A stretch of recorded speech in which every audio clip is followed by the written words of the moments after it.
Hey guys, welcome to our channel डुपचिक science. और बात करेंगे chapter 15 our environment class 10th। और फर्स्ट पार्ट अगर नहीं देखा तो प्लीज सबसे पहले चैनल पे जाए, प्लेलिस्ट में जाए, वहां पर आपको फर्स्ट पार्ट मिलने वाला इस चैप्टर का। सबसे पहले उसको देखिए, फिर ये चैप्टर आपको समझ में आएगा बहुत अच्छे से। और अब यहां पे हम करने वाले हैं पार्ट 2 के अंदर bio accumulation, bio magnification, ozone layer, managing garbage, इन टॉपिक्स को। और करते कैसे हैं? बिल्कुल डुपचिक स्टाइल में। ध्यान से देखिए बच्चा, यहां हमें करना है बायो अक्यूमुलेशन। सबसे पहले थोड़ा प्रोसेस समझते हैं बायो अक्यूमुलेशन का क्या है। सबसे पहले बायो अक्यूमुलेशन है gradual accumulation of substance such as pesticides. यानी कि आज ऐसा तो है नहीं कि हम बहुत प्योर फूड को खाते हैं, प्योर पानी पीते हैं, उसमें कुछ ना कुछ हार्मफुल सब्सटेंस जरूर होते हैं। यहां पर जैसे पेस्टिसाइड्स का यूज किया है, जरूरी नहीं, आप पेस्टिसाइड्स की अलग अलग फूड चेन के अंदर ये अलग अलग तरीके से हो सकता है। यहां छोटा सा एग्जांपल लेते हैं। मान लो यहां एक ग्रास है, घास, और इस ग्रास के अंदर पेस्टिसाइड्स वगैरह छिड़का हुआ है। ओके, तो क्या हुआ सर? धोखे खा लेंगे। मान ले आपकी बात, हम तो धो लेंगे भाई, बाकी ऑर्गेनिज्म बेचारे कैसे धोएंगे? अच्छा, हम भी अगर हमारी भी बात करें तो ध्यान से समझो, हम ऊपर का तो धो लेंगे, बट क्या वो पेस्टिसाइड्स रूट के जरिए एब्जॉर्ब होकर अंदर नहीं गया होगा? उसको कैसे वॉश करेंगे? यानी कि किसी ना किसी रूप में पेस्टिसाइड्स तो बॉडी के अंदर जाएगा, इतनी बात क्लियर होगी। और सिर्फ पेस्टिसाइड्स नहीं, आप हार्मफुल सब्सटेंस को लेकर चलो। तो मान लो एक पत्ते के ऊपर है आपके 2 पेस्टिसाइड्स, और एक ग्रास होपर यानी कि टिडा, फर्स्ट वीडियो के अंदर सारी बातें बता रखी है कि ग्रास होपर क्या होता है। एक ग्रास होपर एक दिन में अगर 2 पत्ते भी खाता है बेटा, तो एक पत्ते पर 2 पेस्टिसाइड्स, इस हिसाब से 4 पेस्टिसाइड्स चले गए इसकी बॉडी में। हाँ या ना? यही बात की गई है बायो अक्यूमुलेशन के अंदर। देखिए, gradual accumulation of substance such as pesticides, या आप ब्रैकेट में लिख सकते हो अदर हार्मफुल सब्सटेंसेस। जो हार्मफुल सब्सटेंस है वो एक ट्रॉपिकल लेवल से दूसरे ट्रॉपिकल लेवल में जा रहा है। इतने प्रोसेस की अगर बात करें तो this is bio accumulation. Note कर लो वीडियो को पॉज करके। आगे देखिए, ग्रास होपर को कौन ईट करेगा? फ्रॉग। अगर एक फ्रॉग एक दिन में 2 ग्रास होपर भी खा लेते हैं तो मल्टीप्लाई होकर इसकी बॉडी में पहुंच गए 8 पेस्टिसाइड्स। अगर एक स्नेक एक दिन में 2 फ्रॉग को भी खाता है तो मल्टीप्लाई होकर इसकी बॉडी में पहुंच गए 16 पेस्टिसाइड्स। देखिए कितनी तेजी से यह हार्मफुल जो सब्सटेंस है वो एक ट्रॉपिकल लेवल से दूसरे ट्रॉपिकल लेवल में फैल रहा है। इस प्रोसेस को बोलते हैं भाई बायोमैग्निफिकेशन, ऑल ओवर प्रोसेस को। यानी कि process by which harmful chemicals increase its concentration in organism as it travel up the food chain. जब ये पूरी फूड चैन में चलता है। एक और फूड चैन देखिए, यहां मेफ्लाई है, थोड़ा ऑक्टोपस की तरह होता है भाई, ऐसे। ये लगभग वाटर की बात कर रहे हैं, पानी के अंदर। मान लो इसकी बॉडी के अंदर वाटर से एक पार्टिकल मर्क्यूरी का चला गया इसके अंदर, एक पार्टिकल मर्क्यूरी का चला गया इसके अंदर। पारा होता है वो, हमारे लिए अच्छा नहीं है, हार्मफुल है काफी।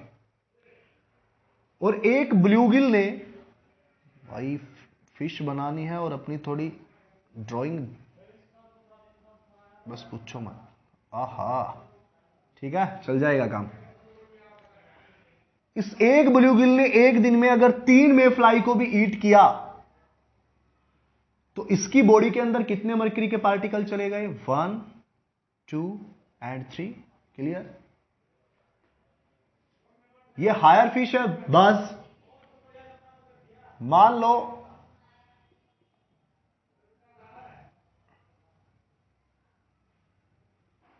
एक बज फ्लाई एक दिन में 3 इसको ईट कर ले, 3 ब्लूगिल को ईट करता है, तो मल्टीप्लाई होकर इसकी बॉडी में 9 मर्क्यूरी के पार्टिकल पहुंच चुके हैं। बात समझ में आ रही है? और एक ह्यूमन बीइंग, एक ह्यूमन, कोई भी इंसान जेंटलमैन बना दिया इसको। लो ये लो भाई, वाह, ड्राइंग देख लो अपनी। एक ह्यूमन पूरे दिन में 2 फिश भी अगर ईट करता है तो मल्टीप्लाई होकर कितना हो गया? फटाफट बता दो। 1 2 3 4 5 6 7 8 9 10 11 12 13 14 15 16 17 18। ओहो हो, देखो कितना मरकरी का पार्टिकल वहां पहुंच चुका, कितना रैपिड इंक्रीज हो रहा है ये प्रोसेस। बच्चा याद रखो, इस प्रोसेस को, कंप्लीट प्रोसेस को बोला जाता है बायोमैग्निफिकेशन। क्लियर है? क्लियर है? डेफिनेशन वहां से आप उतार सकते हो। नेक्स्ट हमारे पास है ओजोन लेयर। क्या है ओजोन लेयर सर? ध्यान से समझो, फटाफट इसको उतार लो, मैं रफ करने वाला हूं।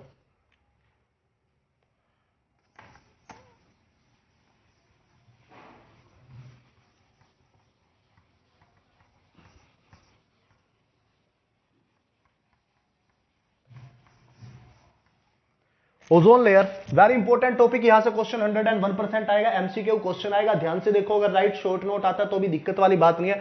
बाकी मेरे ख्याल से अब की बार 101% श्योर हूं भाई, सीबीएसई में तो कंप्लीट आने ही वाला है एमसीक्यू, और एचबीएससी में भी एमसीक्यू रहेगा। देखिए ध्यान से, क्या है ओजोन लेयर। सबसे पहले आपको ओजोन लेयर के बारे में इतनी बात ध्यान रखनी है कि ऑक्सीजन के 3 पार्टिकल मिलकर ओजोन लेयर बना रहे हैं। सर काम क्या आता है ओजोन लेयर, इतना इंपॉर्टेंट क्यों है? अपने इस चैप्टर के अंदर एक पर्सनल टॉपिक दे दिया ओजोन लेयर, तो देखिए क्या इंपॉर्टेंस है इसकी।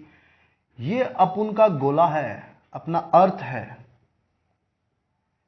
और यहां पर एक भाई साहब है, रामफल जी है, यहां रामफल जी। भाई ये कोई पर्सनल नाम नहीं है, कभी आप वैसे अपन नॉर्मल नाम ले रहे हैं यार इसका। और ये इस तरह से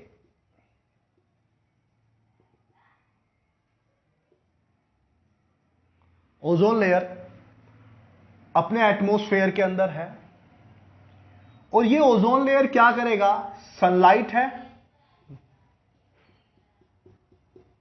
ये सनलाइट आती है, तो ये ओजोन लेयर के कारण ये सनलाइट फिल्ट्रेट होके आती है। फिर क्या हो गया सर? बच्चा ये अल्ट्रा वॉयलेट रेज होता है, ultra violet rays. In short इनको यूवी रेज के नाम से भी जाना जाता है। और ये यूवी रेज अगर मान लो डायरेक्ट पहुंच जाती है तो स्किन कैंसर होने की, स्किन कैंसर हो सकता है, स्किन की प्रॉब्लम हो सकती है, और भी बहुत सारी स्किन प्रॉब्लम हो सकती है। मेनली बुक में आपके स्किन कैंसर है, तो इसको ध्यान से पढ़ो।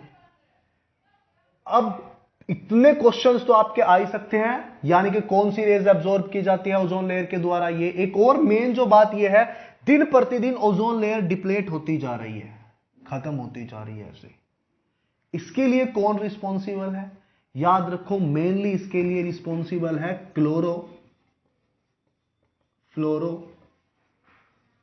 Carbon compounds. इन शॉर्ट इनको CFCS, क्लोरोफ्लोरोकार्बन कंपाउंड, CFCS के नाम से भी जाना जाता है। ओके सर, ये कहां यूज होते हैं ऐसा कि ये ओजोन लेयर को खत्म करने पे उतारो? भैया ये जो आजकल रेफ्रिजरेटर है, आजकल नहीं कहेंगे सॉरी, पहले ज्यादातर रेफ्रिजरेटर में होता था, और फायर एक्सटिंग्यूशर, इन दोनों में इसका बहुत ज्यादा यूज होता था। बट यूएनईपी फुल फॉर्म याद रखो, यूनाइटेड नेशन एनवायरमेंट प्रोग्राम ने एक बात कही कि अब जब भी रेफ्रिजरेटर बनेंगे तो आप पूरी भरपूर कोशिश करनी है कि ये जो रेफ्रिजरेटर है वो क्लोरोफ्लोरोकार्बन कंपाउंड्स फ्री हो, यानी कि उसके अंदर क्लोरोफ्लोरोकार्बन कंपाउंड्स का यूज ना किया जाए। तो जितने भी छोटे छोटे क्वेश्चन यहां से बने हैं वो आप बहुत ध्यान से कर लो, नोट कर लो भाई, नोट कर लो। तो आज का हमारा लास्ट टॉपिक है भैया, इंतजार खत्म हो गया, दैट इज मैनेजिंग गार्बेज। तो मैनेजिंग गार्बेज, सबसे पहले गार्बेज क्या है? कोई भी चीज जो हमारे लिए वेस्ट है, जो हमारे लिए काम की नहीं है, हम उसको गार्बेज नाम दे देते, कूड़ा कचरा है। यहां पर मेनली 2 तरीके से पढ़ते हैं इसको। गार्बेज बायोडिग्रेडेबल भी होता है और नॉन बायोडिग्रेडेबल में। क्या है बायोडिग्रेडेबल और नॉन बायोडिग्रेडेबल? बायोडिग्रेडेबल गार्बेज की बात करते हैं, मतलब कि जैसे कि वेजिटेबल पील्स के एग्जांपल से समझो आप, सब्जियों के छिलके वगैरह जो होते हैं। नॉन बायोडिग्रेडेबल में आप प्लास्टिक को रखेंगे, आप पॉलीथीन बैग को रखेंगे, प्लास्टिक को रखेंगे, पॉलीथीन बैग को रखेंगे। आप अपने ही देखो, कभी पिट ना जाना, ध्यान से स्कूल में अगर करते हो तो एक्सपेरिमेंट, कोई जगह ढूंढ लो, वहां 1-1 मीटर थोड़ा डीप के अंदर गड्ढा खोदो, एक जगह आप वेजिटेबल पील्स डाल दो, थोड़ी दूर आप प्लास्टिक और पॉलीथीन के बैग्स डाल दो। कुछ दिन बाद वहां जाके आप देखोगे तो जो वेजिटेबल पील्स है वो आपको वहां से गायब मिलेंगे, बट ये आपको एज इट इज मिलने के चांसेस है, पूरे हैं, बल्कि मिलेंगे आपको। तो यानी कि ये वेजिटेबल पील्स है, ये बैक्टीरिया के एक्शन से बच्चा डिकम्पोज हो चुके हैं। तो those type of garbage which can be decompose by bacteria action या action of bacteria are known as biodegradable substance, but those substances which can not decompose by the action of bacteria are known as non biodegradable substance। Clear है? तो यहां से भी question MCQ type आ सकता है कि नीचे दिए गए में से कौन से बायोडिग्रेडेबल है, कौन से नॉन बायोडिग्रेडेबल है। तो फटाफट कमेंट सेक्शन में बताओ, लेदर बायोडिग्रेडेबल में रखोगे या नॉन बायोडिग्रेडेबल में? लेदर। ओ, तो यहां बात तो हमने की नहीं सर, गार्बेज को मैनेज कैसे करेंगे। तो सबसे पहले तो आपको अभी क्लियर हो गया कि भाई जो बायोडिग्रेडेबल है वो कौन सा है, नॉन बायोडिग्रेडेबल कौन सा है। तो सीधी सी बात है, कोशिश करनी है नॉन बायोडिग्रेडेबल को थोड़ा सा कम यूज करने की, बट ऐसा तो है नहीं कि कम यूज करें। तो सर कुछ सुझाव दो। तो सुझाव में सबसे बेस्ट पार्ट तो आपका ये रहेगा कि एक बुक के अंदर दे रखा है कि जो पहले टाइम में काफी ज्यादा, आज भी है बल्कि, डिस्पोजल का बहुत यूज किया जाने लगा है इंस्टेंट ऑफ डिस्पोजल की। अगर बात करें तो इसके जगह पे हम कुल्हड़, जो कि क्ले और मिट्टी वगैरह से बने होते हैं, उनका यूज करो। आजकल बाकी जितने भी छोटे मोटे फंक्शंस होते हैं वहां पर तो प्लास्टिक के प्लेट्स वगैरह काफी यूज होती है। तो इन चीजों को हमें इग्नोर करना चाहिए थोड़ा, ताकि हम अपने गार्बेज को जो है वो मैनेज कर सके। तो ये था आज का चैप्टर। आई होप आपको कंप्लीट चैप्टर समझ में आया होगा। मिलते हैं नेक्स्ट वीडियो में नेक्स्ट चैप्टर के साथ। अगर मेरे वीडियो आपको पसंद आई हो और आपको चैप्टर समझ आया तो प्लीज चैनल को सब्सक्राइब करना ना भूले, बेल आइकन का बटन दबा ले, ताकि बिना किसी दुर्घटना के आपको डायरेक्ट इंफॉर्मेशन मिल जाए कि भाई हाँ चैप्टर आ चुका है और आपका लॉस जरा भी ना हो। और ज्यादा से ज्यादा अपने फ्रेंड्स के साथ शेयर कीजिए। मिलते हैं नेक्स्ट वीडियो में। Till then take care, see you later, bye bye guys.